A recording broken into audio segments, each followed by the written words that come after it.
ایک ایسی کراماتی تابوت جسے حاصل کرنے والا دنیا فتح کر سکتا ہے۔ وہ تابوت جس کی تلاش میں آج تک یہودیوں نے ہزاروں مقامات کھود ڈالے۔ اس تابوت میں ایسی کیا چیز رکھی ہوئی ہے اور یہ تابوت تاریخ میں کس کے پاس تھا، اور اس تابوت کو قیامت سے قبل کون حاصل کرے گا؟ پیارے دوستو، آج کی اس ویڈیو میں ہم اس دنیا کی سب سے پر اسرار صندوق تابوت سکینہ کے متعلق جانیں گے۔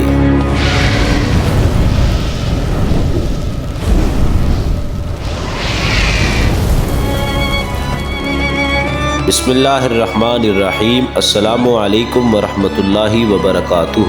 پیارے دوستو، ہر جگہ پر مسلمان، عیسائی اور یہود ایک دوسرے کے مخالف رہے ہیں، مگر ایک جگہ ایسی ہے جس پر ان تینوں مذاہب کے لوگوں کا اتفاق ہے۔ وہ ایک تابوت سکینہ ہے۔ یہ ایک معجزاتی اور کراماتی صندوق ہے جو کہ مومنوں کے دل میں سکون و قرار ڈالنے کی غرض سے نازل ہوا تھا، اور یہ صندوق حضرت آدم علیہ السلام سے لے کر خاتم الانبیاء صلی اللہ علیہ وسلم تک تمام انبیاء کی میراث رہا۔ لہٰذا اس وجہ سے اس تابوت کی عظمت و فضیلت بہت زیادہ ہے۔ پیارے دوستو، اس تابوت کو تابوت سکینہ اس لیے کہا گیا کیونکہ اس تابوت کے ذریعہ لوگوں کے دل میں تسلی، سکون اور اطمینان حاصل ہوتا تھا۔ لہٰذا اس سکون کی وجہ سے لوگوں میں اس تابوت کا نام تابوت سکینہ ہے۔ انگریزی میں اس صندوق کو دی آرک آف کویننٹ سے ترجمہ کیا گیا ہے۔ پیارے دوستو، روایتوں کے مطابق یہ صندوق حضرت آدم علیہ السلام پر نازل ہوا تھا، جو کہ شمشاد کی لکڑی سے بنا ایک بہت بھاری صندوق تھا۔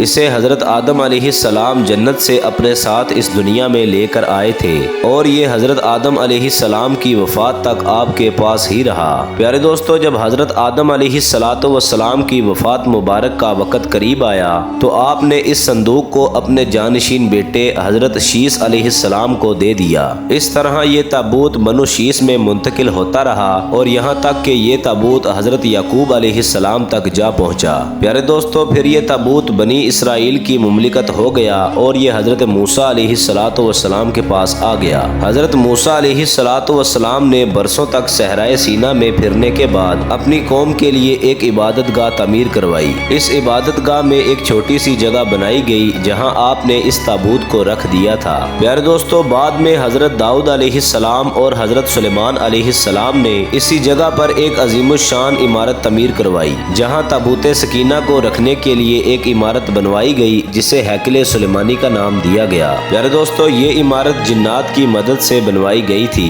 جس میں انتہائی قسم کے قیمتی پتھر، یاقوت، زمرد اور سونے چاندی کی تختیوں کی دیواریں تھیں۔ پیارے دوستو، اس ہیکل میں چمک اور روشنی اتنی زیادہ تھی کہ رات میں بھی اس ہیکل میں روشنی کی ضرورت نہ پڑتی تھی۔ جس خاص کمرے میں تابوت سکینہ کو رکھا گیا تھا اس کا نام القدس تھا۔ پیارے دوستو، اب سوال یہ اٹھتا ہے کہ اس تابوت میں ایسا کیا تھا کہ بنی اسرائیل کے لوگ اس تابوت کو بہت ہی مقدس تصور کرتے تھے؟ پیارے دوستو، دراصل اس تابوت میں انبیاء کرام علیہ السلام کے تبرکات موجود تھے، جس میں لوح قرآنی، انجیل کی تختیوں کے ٹکڑے، من و سلوہ، حضرت یوسف علیہ السلام کا کرتا، حضرت موسیٰ علیہ السلام کا عصا اور امامہ، اور حضرت سلیمان علیہ السلام کی انگوٹھی موجود تھی۔ اس کے علاوہ بہت سارے انبیاء کرام کے صورتوں کے حلیے بنے ہوئے تھے۔ پیارے دوستو، یہ صندوق بنی اسرائیل کے لوگوں کے لیے نہایت ہی مقدس اور بابرکت تھی۔ بنی اسرائیل کے لوگ جب کفار سے جنگ کیا کرتے تھے اور کفار کے بڑے بڑے لشکر دیکھ کر ڈر جایا کرتے تھے، اور ان لوگوں کے دلوں کی دھڑکنیں جب تیز ہو جایا کرتی تھی تو وہ لوگ اس صندوق کو اپنے آگے رکھ لیا کرتے تھے۔ پیارے دوستو، اس کے بعد اس تابوت سے ایسی برکتوں اور رحمتوں کا نزول ہوتا کہ بنی اسرائیل کے لوگوں کے دلوں میں سکون اور اطمینان پیدا ہو جاتا،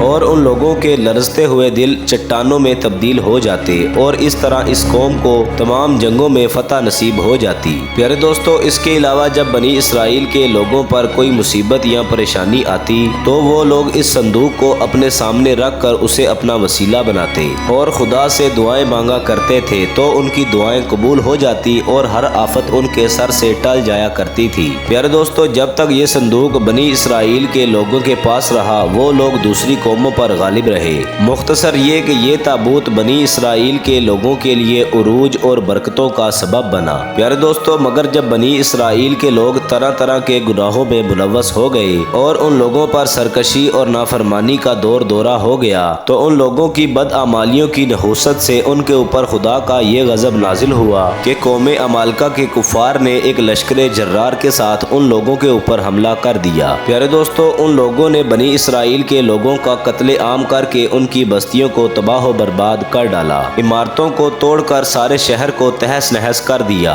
और वो लोग इस ताबूत यानी ताबूत सकीना को भी उठा कर ले गए। प्यारे दोस्तों, उन लोगों ने इस मुकद्दस संदूक को निजासतों के कूड़े खाना में फेंक दिया, मगर इस मुकद्दस संदूक की बेहुरमती करने का वबाल इस तरह इस कौम के ऊपर आके पड़ा कि कौम अमालका के लोग तरह तरह की बीमारियों और परेशानियों में मुलव्वस हो गए। लिहाजा कौम अमालका के 5 बड़े बड़े शहर बिल्कुल वीरान और तबाह बर्बाद हो गए और इन लोगों में तरह तरह की बीमारियां फैल गईं। प्यारे दोस्तों, लिहाजा उन काफिरों को इस बात का एहसास हो गया कि ये सारा वबाल उनके ऊपर इस मुकद्दस ताबूत की बेहुरमती करने की वजह से आया है। लिहाजा उन लोगों ने उस मुकद्दस ताबूत को एक बैलगाड़ी के ऊपर लाद कर उन बैलों को बनी इसराइल की बस्तियों की तरफ हाँक दिया। प्यारे दोस्तों, फिर अल्लाह तबारक व तआला ने 4 फरिश्तों को इस काम पर लगा दिया कि वो चारों फरिश्ते इस बैलगाड़ी को और इसके ऊपर लदे हुए ताबूत सकीना को उस वक़्त के बनी इसराइल के नबी हजरत शमूल अलैहिस्सलाम के पास ले आए। इस तरह फिर बनी इसराइल के लोगों की खोई हुई नेमत उन लोगों को दोबारा मिल गई। प्यारे दोस्तों, जैसे ही यह ताबूत बनी इसराइल के लोगों के दरमियान वापस आया तो उन लोगों का खोया हुआ वकार भी वापस आ गया।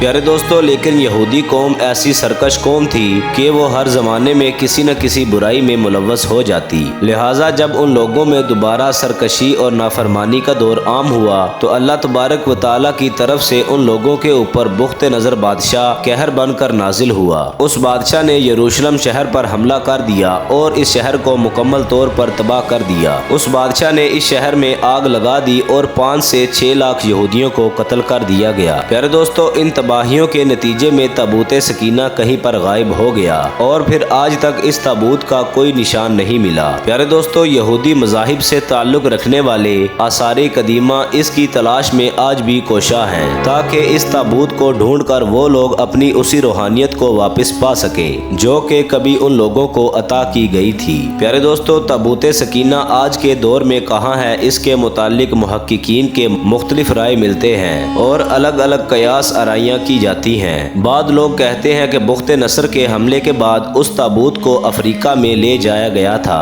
और वहाँ पर इथोपिया के एक चर्च में उस ताबूत को रख दिया गया जहाँ पर वो ताबूत आज भी मौजूद है। कुछ लोगों ने लिखा है कि जापान की पहाड़ियों में किसी बादशाह ने इस ताबूत को दफन करवा दिया था। प्यारे दोस्तों, मशहूर आर्कियोलॉजिस्ट रॉन वाइट का ये कहना है कि ये ताबूत मशरकी वस्ता यानी अरब मुल्क में कहीं पर मौजूद है, जबकि एक थ्योरी के मुताबिक ये संदूक आज भी हजरत सुलेमान अलैहिस्सलाम के महल में कहीं पर दफन है जो कि फ़लस्तीन में आज भी कहीं पर गुम है और जिसकी तलाश यहूदी कितने अरसे से कर रहे हैं। प्यारे दोस्तों, इस महल की बुनियादों को आज भी ढूंढने की कोशिश जारी है जिसे हैकले सुलेमानी कहा जाता है। प्यारे दोस्तों, दरअसल ये संदूक इस वक्त इस दुनिया में कहाँ पर मौजूद है इसका इल्म सिर्फ अल्लाह तबारक व तआला को ही है, लेकिन ये बात खत्मी है कि जिस दिन ताबूत सकीना दुनिया पर जाहिर होगा उस दिन शायद इस दुनिया की तारीख बदल जाएगी और जिस कौम के हाथ ये ताबूत लग जाएगा